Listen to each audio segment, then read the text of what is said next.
Good morning class 12।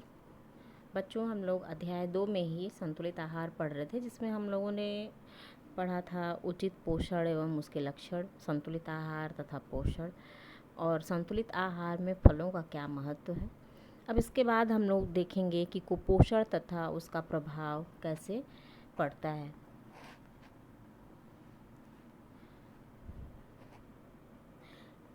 बच्चों, पोषण की अव्यवस्था तथा अनुचित ढंग को कुपोषण कहा जाता है।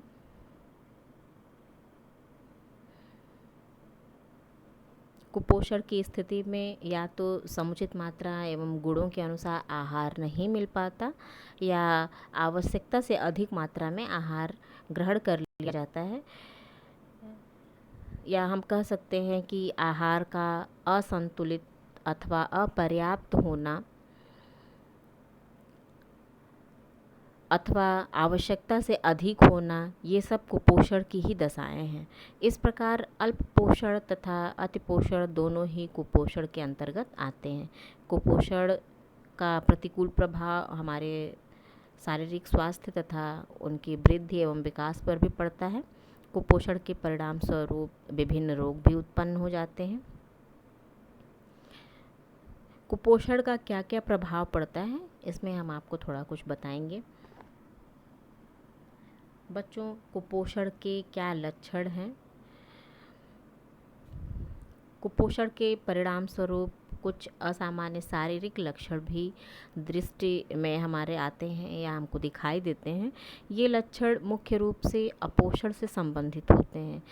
अपोषण के परिणाम स्वरूप व्यक्ति के शरीर की जो मांसपेशियां होती हैं, उनका गठन कमज़ोर होने लगता है और शरीर की अस्थियां विकृत तथा कमज़ोर हो जाती हैं। अस्थि कंकाल में कुछ असामान्य झुकाव या विकार आ जाते हैं, और इसके प्रभाव से उस व्यक्ति का त्वचा एवं बाल पर भी असर पड़ता है। त्वचा की जो स्वाभाविक सुंदरता है, कोमलता है, वो समाप्त होने लगती है तथा उसकी त्वचा रूखी खुरदरी होने लगती है। इसी प्रकार कुपोषण की स्थिति में बालों की स्वाभाविक जो चमक होती है वो घटने लगती है और बाल धीरे धीरे टूटने लगते हैं एवं उनकी वृद्धि रुक जाती है। कुपोषण के परिणाम स्वरूप व्यक्ति की आँखों की स्वाभाविक सुंदरता भी कम हो जाती है। आँखों की रोशनी भी कम होने लगती है। विभिन्न कुपोषण के परिणाम स्वरूप पाचन संस्थान की क्रियाशीलता भी प्रभावित होती है। इस दशा में पाचन क्रिया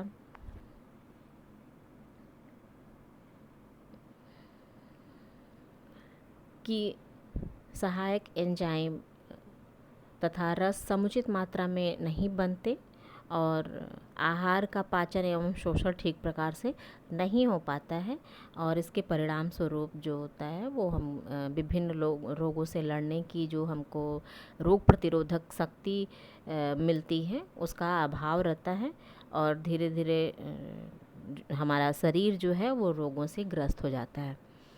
उसके बाद हम लोग देखेंगे कि कुपोषण जनित रोग, कौन कौन से रोग कुपोषण जनित हैं।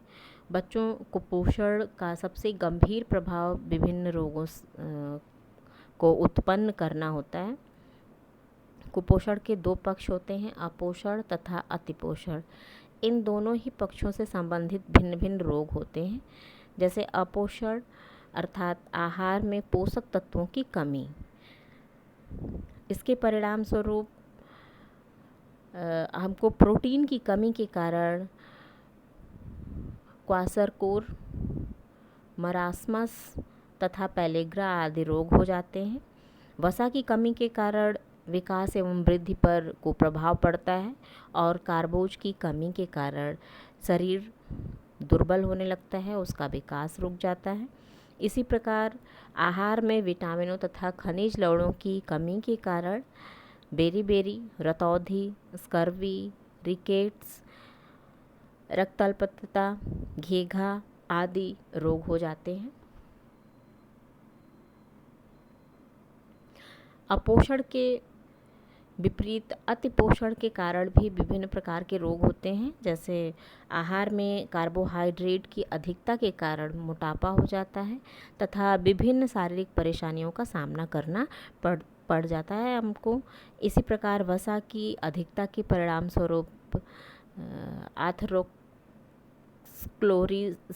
तथा कुछ विटामिनों की अधिकता के कारण हाइपर विटामिनोसिस की स्थिति उत्पन्न होने लगती है और कुछ खनिज की अधिक मात्रा में ग्रहण करने से विभिन्न कठिनाइयों का सामना हमको करना पड़ता है।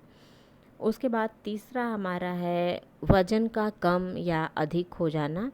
बच्चों, कुपोषण का प्रभाव व्यक्ति के शारीरिक वजन पर भी पड़ता है। अपोषण तथा अल्प पोषण की दशा में व्यक्ति का शारीरिक वजन प्रायः घटता रहता है। ऐसे व्यक्ति का वजन उसके शरीर की लंबाई के अनुपात में कम होता है और उसके विपरीत अतिपोषण में जो व्यक्ति अतिपोषण का शिकार होता है उसमें उस स्थिति में उसके शरीर का वजन सामान्य से अधिक हो जाता है तथा व्यक्ति मोटापे का शिकार हो जाता है। चौथा हमारा है आर्थिक स्थिति पर प्रभाव। बच्चों, कुपोषण का एक कुप्रभाव व्यक्ति की आर्थिक स्थिति पर भी पड़ता है। कुपोषण के परिणाम स्वरूप व्यक्ति शारीरिक रूप से दुर्बल हो जाता है तथा बार बार उसको विभिन्न रोगों को दिखाने के लिए डॉक्टर के पास जाना पड़ता है। इससे व्यक्ति का कार्य करने की क्षमता भी घट जाती है और इस स्थिति में व्यक्ति समुचित धन का उपार्जन भी नहीं कर पाता है और आर्थिक संकट का शिकार हो जाता है। आर्थिक संकट की स्थिति में उत्पन्न जो पोषण प्रायः उसको असंभव हो जाते हैं, उसको अच्छा आहार मिलना असंभव हो जाता है। इस प्रकार कुपोषण का चक्र चलता रहता है।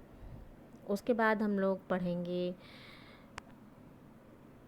कुपोषण की रोकथाम कैसे करें। बच्चों, सभी विकासशील तथा अविकसित देशों में कुपोषण की समस्या गंभीर है। इन देशों में कुपोषण की समस्या मुख्य रूप से अल्प पोषण के रूप में दिखाई देती है। कुपोषण की समस्या बच्चों में अधिक गंभीर है। भारत में इस समस्या के विभिन्न कारण हैं। सर्वप्रथम, भारतवर्ष में बढ़ती हुई जनसंख्या के अनुपात में खाद्य सामग्री के उत्पादन में वृद्धि कम होती है नहीं होती है। इस स्थिति में खाद्य सामग्री की निरंतर कमी बनी रहती है और इसके अतिरिक्त भारत एक गरीब देश है और इसका कारण जो है इस कारण से असंख्य जो परिवार हैं वो पर्याप्त मात्रा में समुचित आहार खरीद नहीं सकते हैं। गरीबी के अतिरिक्त भारत में कुपोषण का एक कारण अज्ञानता और अशिक्षा भी है।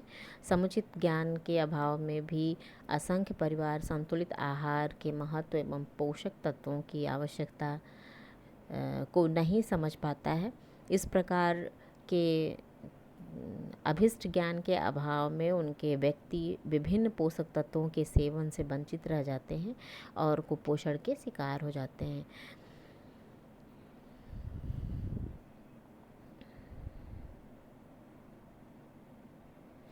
सर्वप्रथम हमको जनसंख्या पर नियंत्रण करना चाहिए, उसके उपाय करने चाहिए। इसके साथ ही साथ अनाजों एवं अन्य खाद्य सामग्री के उत्पादन को बढ़ाने के लिए कुछ व्यवस्थित प्रयास करना चाहिए। सस्ते पूरक आहारों का विकास अनिवार्य है। इससे गरीब जनता भी पोषक तत्वों का सेवन कर सके।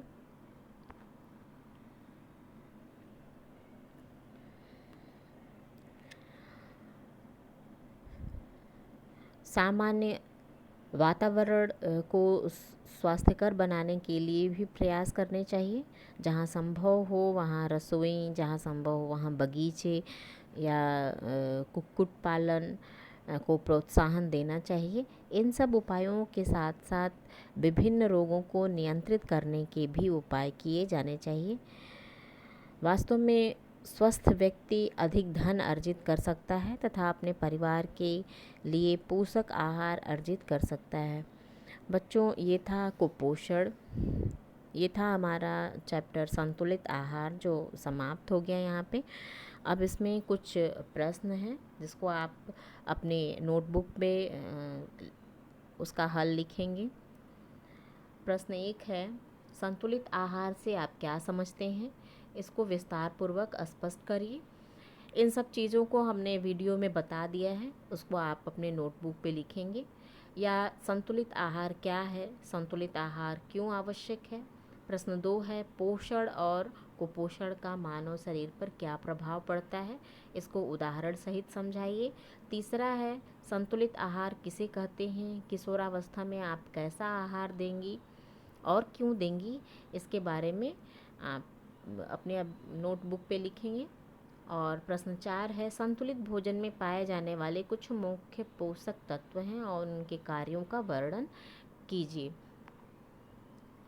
उसके बाद है हमारा नेक्स्ट क्वेश्चन है, संतुलित आहार में सब्जियों के महत्व का उल्लेख कीजिए और कुपोषण के मुख्य लक्षणों का उल्लेख कीजिए एवं उनकी रोकथाम के उपाय का उल्लेख कीजिए। ये हमारे कुछ क्वेश्चंस हैं, इनको आप अपनी नोटबुक पे लिखेंगे। इसके सारे आंसर आपके जो वीडियो मैंने भेजा है उन सब में आपको मिल जाएंगे। धन्यवाद बच्चों।